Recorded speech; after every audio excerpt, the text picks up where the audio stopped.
theanxietycenter.com. I started getting anxiety 4 months ago. It just appeared out of the blue. I've never had this in my life. I don't know what the cause was. It just started with these symptoms. It started with just real mild symptoms of a knot in the throat and a lump in the stomach for several months that I could just pretty much ignore. But then in July, it just slammed me with severe anxiety where I feel, the chest aching and the knots in the lump in the throat, the knots in the stomach. But the main symptom I feel is, it's hard to describe. It's just this awful swirling feeling in my stomach and my gut that just intensifies and intensifies and intensifies.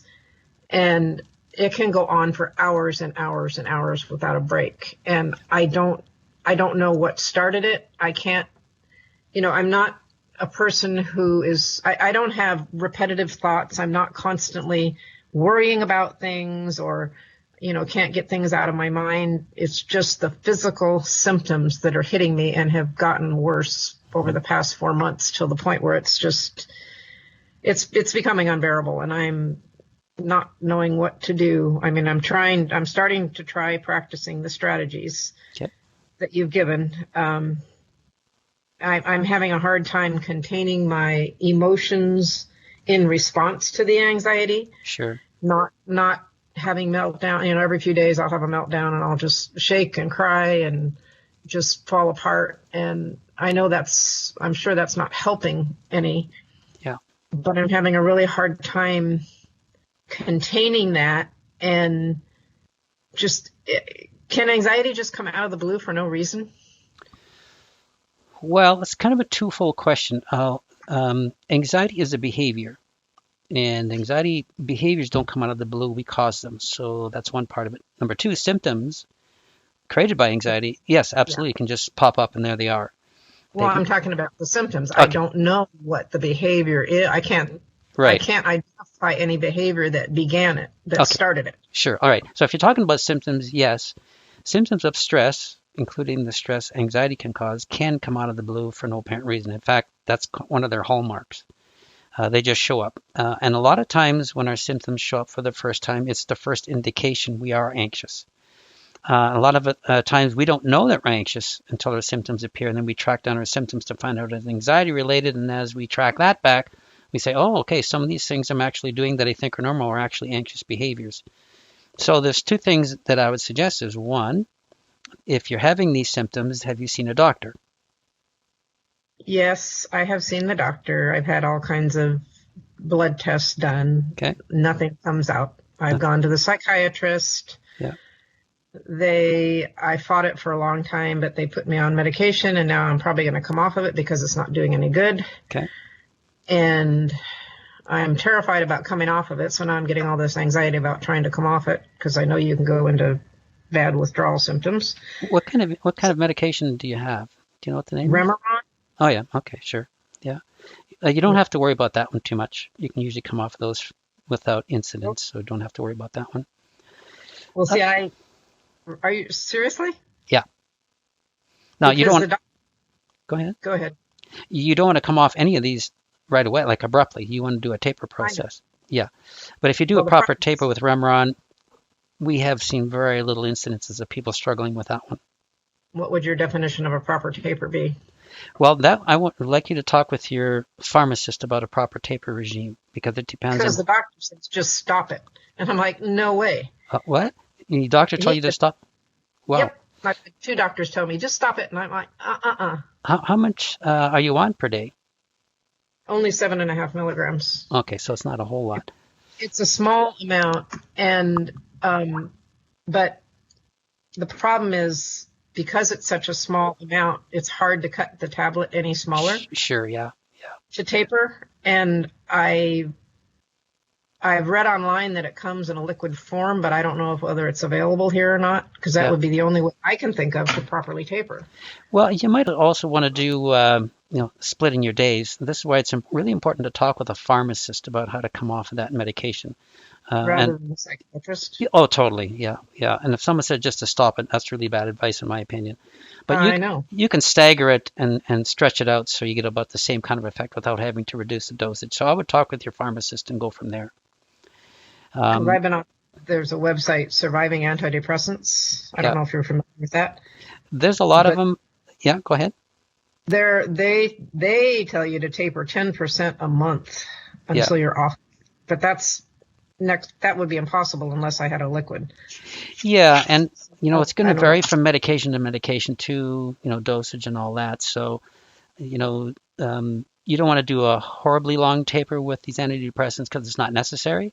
Like if you're on a benzo, that would be a different story. But antidepressants, you can usually come off of them relatively quickly without experiencing too much hardship. So I wouldn't Define be, relatively yeah, I quickly. wouldn't be too concerned about Remeron. Really? Yeah. What Yep. would your definition of quickly be? Relatively quickly. Well, 2 months? again, I would need to know more about you to be specific, and that's why Yeah. I recommend talking with a pharmacist. They would know your Right. history, how long you've been taking it. If there's has been increases or decreases in doses. If you've been taking it faithfully every day, what time of day you take. All those Yeah. things Yeah. would make a difference. But usually with antidepressant, if you cut it back, even over 2 or 3 months, that's considered a slow taper coming off an antidepressant. Hmm. Yeah. I think with Okay. Remeron, since you're such a low dose, you could probably, look at, being free of it within a month or so, a little bit longer. Just because Really? yeah, Wow. it's really Okay. not that That's impacting. totally not what that website I go on says, but I know that's they're yeah, looking at also the worst case scenario that people yeah, have. Some people have horrible yep. results when they go off too fast. Well, and a lot of thing too is they don't talk about is a lot of the times we struggle with after effects of coming off of medication, not because of the medication itself, but because anxious behaviors return or because there's stimulation involved. I'll give you an example. If a person's hyperstimulated, and they're having Yeah. symptoms and they're finding the medication not working, so they decide to taper off the medication. And then once they're off the medication, they have a horrible time. Well, it's usually because of the hyperstimulation, not because of the medication. Antidepressants, other than a few nasty ones like Prozac, they're pretty easy to come off with few hardship. Again, not like a benzo or a tranquilizer, but they're Hmm. usually easy to come off.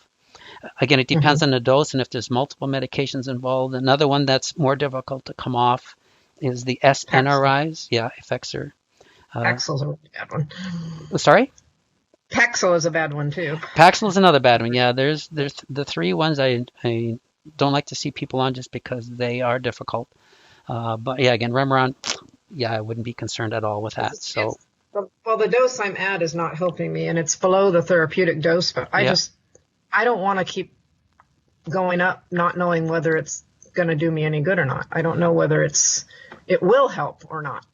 Well, that's the thing. I mean, we have to keep in mind that antidepressants, the theory behind them is that it's changing brain chemistry that's causing the problems. Well, we know for a Right. fact that anxiety and depression aren't caused by problems with brain chemistry. That's just how it is. Right. And so, while some people may experience symptom relief, other people experience symptom relief by drinking alcohol. It doesn't mean the body's alcohol level is low. There's lots of Hmm. different ways we can manage symptoms, but again, none of them are getting at the core issue. So, again, my question for you would be, if you're having symptoms of stress, which these sound like, where is the Yes, stressor coming from? that's what the thing. I don't know. Okay. I'm retired. I have no money issues. I have a loving husband, a good family. Hmm. There's nothing in my lifestyle that is causing stress. Hmm. And my guess, and this is just a guess, is that it's from the COVID stuff. Hmm. Um, because when it first all happened, we were watching the news every night when everything was absolutely horrific Hmm. and everybody was going to die, and watching the news, reading the newspaper, listening to the radio. I mean, I was just bombarded with it, talking about it all the time. And we did that for a couple months, and then I just finally said, no, I can't do this anymore. Sure. And when And I just cut it off. when did you stop being concerned about COVID? Um, well, it's funny. I never really felt like I was terribly concerned. It's just I'm just guessing that being bombarded with the news and all. So we probably maybe in May stopped watching the news, Yeah. Well, and the beginning of July is when I got slammed really badly with the anxiety. Sure. So I hadn't been watching it for a while, but Yeah. and I still was not consciously worrying about it, but I was doing a lot of internet research and trying to find other opinions on it and trying to make myself feel like it wasn't as bad as they were saying it was. And so I don't know if that's it or not, but can you get better without knowing the cause? You can. I mean, if you attribute your symptoms to stress and you use the strategies we explained in the recovery support area, yeah, you just reduce your stress and they should disappear. It would be nice to know where the source came from so that you can prevent rebounds of that type in the future. Let me ask you a few more questions. Were you having conversations with family members about COVID? Oh yeah, all the time. Family members, friends. On the phone, internet? On the phone, messaging, in person. Sure, yeah. Yes, a lot of it. All right, and so even that can generate stress. Even though we don't feel stress, we might be, super intently passionate about it, driven by it, wanting to know more. All those things can drive the body up if we're not balancing that interest with rest. Because especially when we're thinking a lot, like when we're doing a lot of deep analyzing or whatever, that creates cognitive load. And what that means, the brain is working, but it's still stressing the body. And when we're speaking long hours and if we're impassioned about our conversations, well, what keeps our energy going is stress hormones. So in the background, we can be driving the body into stress and not even knowing why, just because we're passionate about something or intently focused on something. All that can occur. And then typically what happens when we decide to say, okay, enough is enough, we stop, and then 2 or 3 weeks later we have all these symptoms and we don't know why. It's kind of a common triggers when we see symptoms appear after the stresses are over. Okay. And the ones you talk about, the tight throat, the lump or the knot in the stomach, they're classic for stress. And we get a tight throat, lump in the throat feeling because stress hormones are coursing through the body and they're supposed to bring about specific actions. And one of them is tightening muscles, including the muscles in the throat area. That's where that tightness comes from. And the chest. Yeah, and certainly chest muscles, as well as the knot in the stomach, are classic for stress. It's the stomach. It's not so much a knot. It's just like when you get butterflies in your stomach. Only I call eagles in my stomach because it's so gigantic.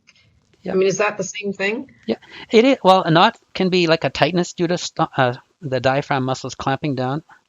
That can happen as well. It's a common one. And as well, feeling like butterflies in the stomach is classic for anxiety and stress. Because why?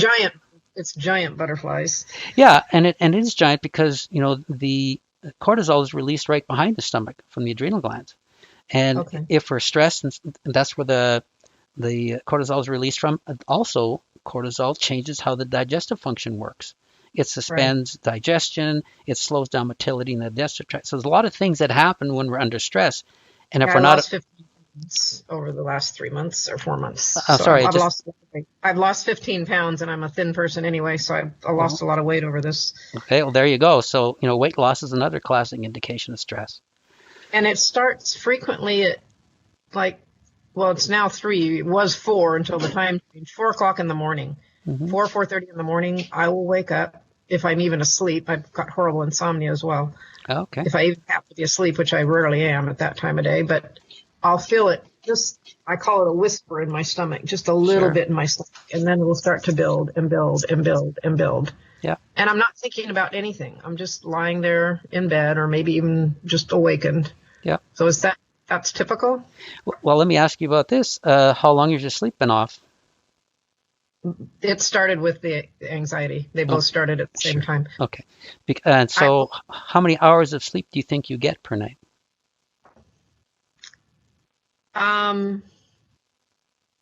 I would say 3 to 4 right now. I occasionally get a 7, maybe once a week I'll get a 7-hour night, and some nights feels like 0, and other nights 3 or 4. And how concerned are you about these symptoms on a scale of 0 to 100%? About 90. Okay. So what you have is kind of a classic situation of how we end up where we are.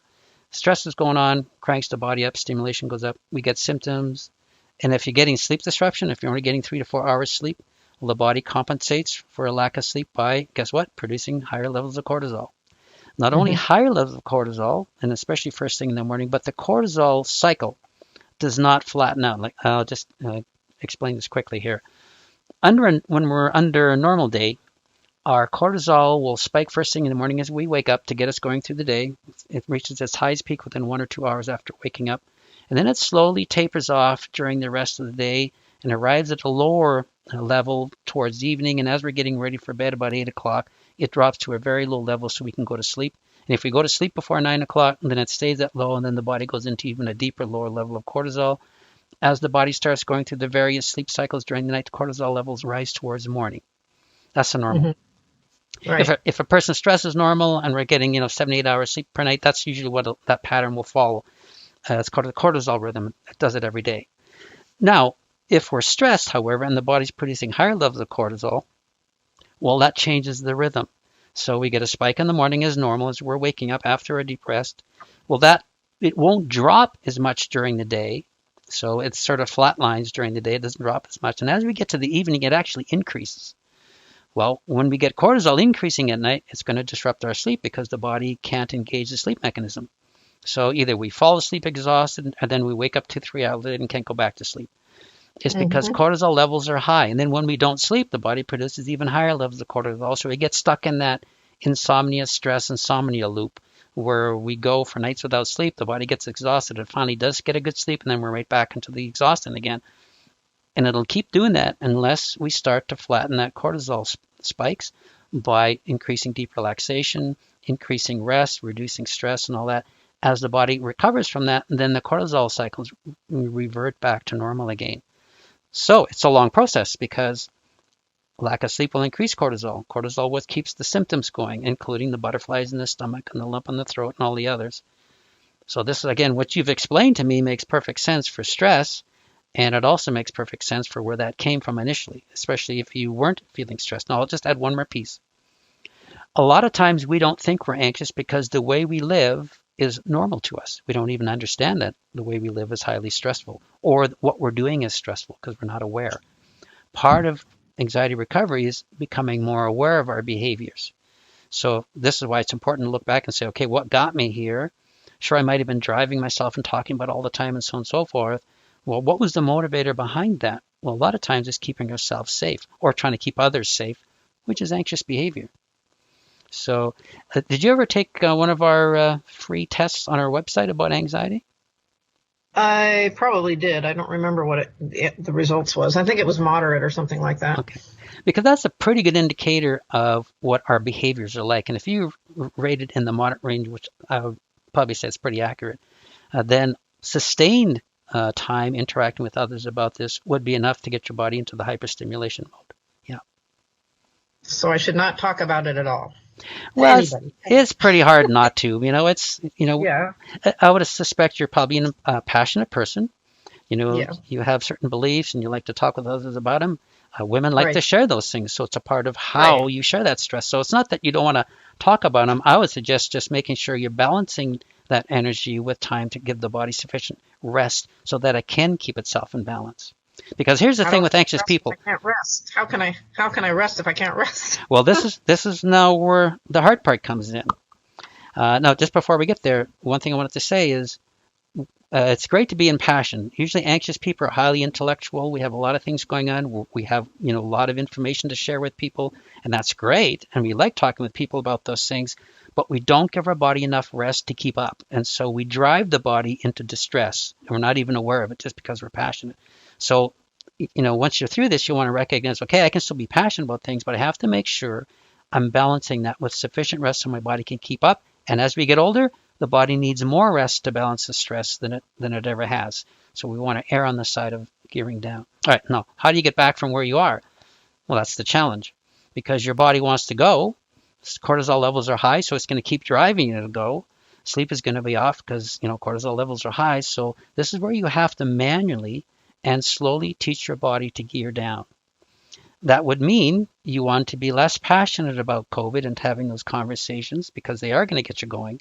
So you want to dial those back for a while. You want to increase rest, increase the things you love to do that aren't driving your passions high. Spend time in nature. Really take a window where you can help your body retrain itself to be calmer, because the body will learn. That's the nice thing about the body. It learns from what we do one day and it applies it the next. So if we're gearing the body down one day, then the body's going to think that's the normal pattern. So it tries to replicate it the next. And as we keep teaching the body to be calmer and calmer day after day after day after day, and especially containing our anxiousness about how we're feeling, if we do that, the body will again eventually get back to its normal state. Symptoms disappear, sleep comes back on track, and we feel good again. But it's a process. I think one thing you've learned from the website, it takes a long time to get the body down from hyperstimulation, but we can do it when we continually to teach it day after day to be calmer and calmer and calmer. That's why we recommend deep relaxation every day, twice a day, because that deep relaxation period reduces cortisol, which is good. It also calms the nervous system, which is good. It also changes the GABA to glutamate imbalance, which is also good. But we have to do it day after day after day, so that becomes our normal. It's hard. I try to find times to, it's not that I don't have time, but when the anxiety is raging as it is, so often I can't even calm down enough to be able to practice any deep relaxation. Yep. So what do you do? Yeah, you have to work at it. I'll just explain. When I started mine, when I figured all this out through research, I realized, okay, so I can barely sit still for 2 seconds, never mind trying to deep relax, for 25 minutes. And so I started with a few seconds, or a minute here. And it's like, okay, I can't take this anymore. I have to get up. And I worked at it day after day. Every day I would work at it a little bit longer. So my deep relaxation stretched a little bit further and a little bit further and a little bit further. Finally, I was at 5 minutes where I could relax before I had to get up and go because I couldn't stand it. And as I keep retrained my body back to normal health, it eventually did there. But it was a long process. Now, you can do it because your body can learn. You're not going to feel like you want to do it because your body wants to go. But this is where you have to put your thinking in charge, your behaviors in charge to get your body back on track. And as your body starts to calm down and gear down, it gets easier and easier and easier. So you can do it. It's just going to take work. Well, it's not that I have to go all the time. It's just that when all that stuff is raging inside me, I can't even focus to try to, listen to any of these meditation apps or anything. It's just, It's so hard to even do that. So just do it for a minute or two and then hopefully build up. Yeah, do it as long as you can and do it frequently throughout the day so you're teaching your body to be calmer. One of the reasons that it's hard for us to stay focused on all that is because, again, stress hormones are supposed to raise our awareness of danger. They are supposed to motivate us to get going. And that's why I mentioned, for me, I could hardly sit still because my mind was going so fast, my body was raging so much, and the symptoms were so high, it was really difficult. But that really just showed me, wow, was my body ever stressed? If it got that stressed where I couldn't relax when I wanted to, I knew that I had a lot of work to do. And this is where you have to, again, put your behaviors in charge of how you feel. You need to teach it to calm down. And the good news is we can. The body does learn. That's the good news. It just takes a long time. And the calming messages that you've got on the website, I'm okay, I'm feeling fine, this is going to pass in a little while, whatever. Yeah. How many times do you keep repeating those over and over in one session, say? I mean, well, they're not doing good, but you say it takes time before it works. Is that? It does. And that's why we always have to do our recovery work up front so we can benefit down the road. And I did those calming messages to myself, not only in my deep relaxation sessions, but all day long, because my body just wanted to rage and go and go and go. And as you know, sometimes when you get hyperstimulation to that point where it just seems like it's taken over, well, essentially it has. It's taken that mild, docile, as I mentioned at the website, we have this plod horse that you can take it wherever you want and it goes. Or you get on a bucking bronco. Well, when the hyperstimulation gets raging, it's a bucking bronco. We just have to hang on and do the best we can to steer it back on track. But again, the good news is we can when we persevere. So if I'm sitting down and going to say some of these messages, how many times over and over do I say them per session, say? Yeah. As I mentioned, I said them to myself all day long. Whenever I noticed my thoughts racing, I was like, whoa, settle down here, just relax, calm down here. That was my daily routine. And it took me as long as it took me to get that body nudge back on track. Now, again, the good news is as the body starts to settle, we don't have to do it as much because the body's easier to manage. But getting it off that peak is work, but it's work we can do. Because this morning, when I woke up and the anxiety was going and going and going, and I just and I sometimes my legs will start shaking, and I just can't hold my body physically still. Yep. And is it important to try to make your body stay still even when it wants to shake? Well, you want to increase your body's ability to relax whichever way you can. And I know when it gets to a hyperstimulated state that's high, where it's just going all the time, it's difficult because you just don't want to do it. You just don't feel good. It's hard to settle those legs, but it is beneficial to work at it so you can bring those moments of calm in during the day whenever you can. Because this morning I forced myself to lie still and not shake. And I just kept saying, calm down, you're okay, be at peace, calm down, you're okay. And actually, after about 10 or 15 minutes, the anxiety did leave. I was shocked. Yeah. And that's good, because you're going to get episodes where it feels like the anxiety is out of control, because when the body becomes hyperstimulated, again, it becomes erratic. And you can have these moments where it just feels like, oh, heck's going to break loose and there's nothing you can do. Oh, yeah.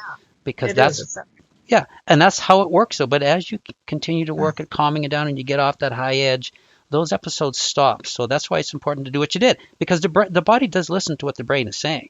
If you keep saying, calm down, relax, calm down, relax, it does take time for the body to use up those excess hormones so that it can relax. So no, the more often you do that, and the more often you're able to calm your body will learn to be calmer. But you see how much work it's going to be, right?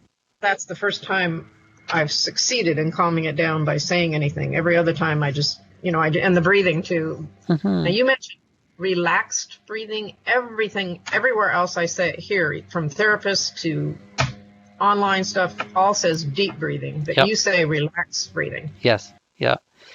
Why we don't recommend deep breathing is because you can actually trigger panic attacks by over breathing. And when you say deep breathing, a lot of people do overbreathe, and then all of a sudden they can also get into a hyperventilation mode where the body kicks into emergency response all by itself.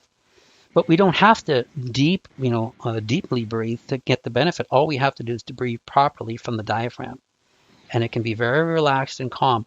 One rule of thumb to keep in mind is you want to exhale out longer than you do inhale, because when you exhale out longer, that actually stimulates the vagus nerve, which calms the body. And you can do it very relaxed. Just sit there and relax your breath, calm your body down, because the body will follow if you do that. Because when you do that, the body releases a powerful tranquilizing effect, more powerful than you can get from any drugs when you do it properly. And so relaxed diaphragmatic breathing is what we recommend, because it works all the time without the threat of going into panic. Does it work? Is that one of the things that will work even now, that you don't have to? I mean, it's like a silver bullet that will stop without doing it 50 million times? Well, when the body's at a high ebb, which it sounds like yours is right now, it's just going to be a bumpy ride. But the more you persevere, you are going to train it to be calmer, and then it gets easier. But right now where you're at, it's going to take some work, and you're going to have to persevere. Okay, because I've done the deep breathing for months, the deep breathing, and then I read yours said the relaxed, which I'm still not entirely sure what that looks like, but yeah, we've had a number of people ask us to do a video about what it is and how it looks, just so a person that would can do be it. Really helpful. Yeah, and we're just gearing up for all these videos now, so you'll probably see that in the near future. Yeah, because that would be very helpful to know, know, how many counts do you go for, how long do you hold it, and all that, because there's so many different versions of breathing out there. It's hard to know which one's the right one. Yeah, you bet. Now, one thing I will say, based on all of this, I mean, you have some work to do for sure, but you can put your mind at rest. You don't have to be searching for a whole bunch of different things, thinking that this is being caused by something else, because what you describe is pretty typical of what a lot of us go through. Okay. Yeah, and if you just say, okay, my body's really stressed at the moment here, I need to teach it to be calmer, and this is what I'm going to do, you'll probably find it gets easier and easier over the course of time. Okay. And containing the emotions about it, oh my God, I can't stand this, I'm going to die. I just can't go on like this anymore. What am I going to do? Am I going to be like this forever? It's never going to go away. I mean, what tips do you have for containing those kind of emotions? Well, one is that, all right, and a lot of those statements, we've heard of a zillion times, and I said on myself, oh my gosh, it's never going to go away. I'm going to have to suffer this for the rest of my life. These are terrible. I can't stand. All right, so look at all the I'd rather dramatic. be dead. Yeah, that's right. Look at all the dramatic statements there. Well, your body's going to respond if it thinks it's in danger, and if we keep saying Correct. stuff like that, it thinks it's in danger. So we have to change the messaging by saying, all right, all these bad feelings right now are caused by stress. My body's really stressed. I like to use the word hyperstimulation because it describes exactly what's going on in the body. All right, my body's hyperstimulated. It'll be better once I get my hyperstimulation down. So my job one is to calm the body down, teach it to be calmer, teach it to be calm. That should be your mantra all day. I just need to calm my body down. Because again, as you do that, your sleep will get stretched out and will start getting better and better, which then means the body's not going to be producing the high levels of cortisol, which also helps to bring the stimulation down. And then you'll find that your body's easier to manage. Symptom episodes, start to diminish. They're not as strong. You'll get more control over them. So when they start to well up, you'll be able to say, okay, I'm just going to gear down here for a second, and you'll be able to control it. So all of those things are good. So that would be job number one, teaching your body to be calmer, reducing your stimulation levels. So all of this goes away. And that's as simple as it can be. And not let myself fall apart and have meltdowns. Yep. Because when you think about it, there's no reason to fall apart. If this is just stress, and we can reduce and eliminate stress, there's no reason to get upset about it. Sure, we don't like them, they don't feel good, but that passes over the course of time, and next thing you know, we don't have them. So there's no reason to really be distressed about it. Because I go around, my head is just spacey and dizzy all the time, which I'm guessing is partly anxiety, partly lack of sleep, and partly Yep. drug. Yeah, absolutely, But yeah. I don't know which is which. I never feel good. I can hardly function anymore. It's just gotten that bad, and I'm Yeah. just not knowing what to do, or I'll just keep working at it. I'm a Christian too, so Good for you. I have been storming the gates of heaven with prayer. All right. All I right. So now, just, as you know, God doesn't take that away from us. We have to work through it, right? well, he could. Well, he could, but look at the valuable lessons we learn when we work through it. Remember, God's more interested in our character development than he is in our comfort. I know that. But tell me what I'm learning. I keep trying to figure out, okay, God, Well, what else do you want me to learn that I haven't learned already? yeah. Well, I think one thing that you would be learning very quickly is that you're able to control your body. You're able to, because here's the thing, we all go through stressful times and the body's going to react to stress no matter what we do. The better stress manager we get, the less of a reaction it has. But even though if it goes through a stressful time and the symptoms creep up, we don't have to freak out of them because we know what's going on. All right, I just calm myself down and these tools work all the time, no big deal. So there's value right in that all by itself. And as you know, as you get older, a lot of times we have more stressors than less. So these are good lessons here. Yeah, well, I'm already old, so Oh, I find that my life is much less stressful now that I'm retired and mhm. have grandkids to enjoy and all that. Yeah, But even that, I mean, I adore them. My favorite things to do is spend time with them, but that will send my anxiety through the roof, just being around them. yeah, And it's just breaking my heart that I can't hardly do that because it's just, yeah. I wouldn't think it'd be a stressful thing, but it is. Well, children, especially high energy grandchildren, we have grandchildren too. We love them to death, absolutely, but they can tax us and they can stress us. Oh, Uh, yeah. yeah, and so if the body's already hyperstimulated, we just don't have a lot of reserve left. So this, again, another good lesson here is learn how to get, balance your stress. You'll have really good tools to do it naturally. You can keep all those things in check a little bit down the road, but it's going to take you some time to get there. That's the only thing I caution you. This does not resolve in a hurry. Darn. Yeah, I know. Yeah, I want it gone and I want it gone now.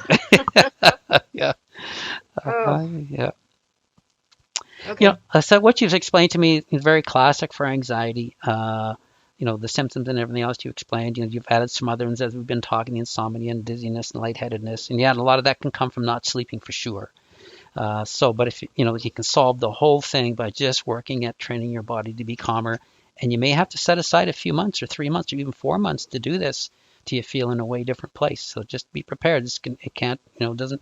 I shouldn't say can't. Some people it does resolve quickly, and most of us it doesn't. It just takes a lot of day after day work to gear down. But hey, gearing down's nice. I'm hoping that since it's only been around for 4 months, it won't take horrifically long to get rid of. Yeah, yeah, yeah. I haven't lived with it all my life. Oh, good. Well, you should be able to turn this around by, easing your mind, focusing on the things we talked about, and just being patient. You should see a change. I hope so, because I'm looking towards Christmas and thinking that the way I feel right now, I couldn't even do Christmas. I mean, Yeah. to try and put up decorations or do anything is right now out of the question. Yeah. And this also may require you changing your expectations so you can, afford time for your body to gear down. I had to do that. I had to block everything out of my life just to focus on my recovery. Because, when you look at hyperstimulation, it's like we use the glass analogy. Great big tall glass, and when our stress is normal, we got lots of reserve. We can pour a lot of water in there. But when we're hyperstimulated and we're right at the edge of the glass already, it doesn't take much to tip us over. So you really have really got to say, all right, so I need to build. The main symptoms come out of nowhere, but the least little tiny thing, like I can't find my phone, and it just shoots through the roof. Yep, absolutely, yeah, because your system's taxed, and we can undo all of that. That's the good news, yeah. I pray that is true. Yeah. Well, if you persevere at the things we recommend and you do it daily, you will see a change. That's just how the body, it has to respond. Yeah. Okay, I just wish it would respond quicker. Yeah, I think all of us have that wish. Yes. Yeah. Okay, well, thank you. You've been very helpful. Oh, great. I'm glad we were able to provide some information there. And I wish you every success. I know it can be a difficult spot, and especially when the body's doing its own thing, but we can turn it around and just recognize a lot of us have been there lots of times. So the body has to respond in a certain way when we do certain things, and that's the good news. Yeah. Upon listening to this discussion, I wanted to mention a couple things. One is, as we start working at reducing stress, we should see an improvement in our sleep. And sometimes we might get our sleep back on track where we're getting, 6 to 7 hours, for 2 or 3 nights in a row. And we think, good, finally sleeping again. I should be feeling better. Well, one would think so, but that's not how it works. 3 or 4 nights of good sleep is not going to undo, 4 to 5 months of high stress. So as we're working at a recovery, we want to, continue to reduce the body stress overall and not judge how we feel based on our sleep, because sleep is one indicator that the body's calming down, but it's going to take time for the body to reduce the hyperstimulation overall so that we return completely back to normal non-hyperstimulated health where we're not having symptoms. So if you're getting, 3 and 4 nights of good sleep, it's unrealistic to think that those nights are going to, again, help your body completely recover from hyperstimulation. It's still going to take time and determined effort. It's going to be your cumulative effects of your stress reduction and rest and gearing your body down that's going to produce benefits down the road. It's not going to be 3 or 4 nights of good sleep.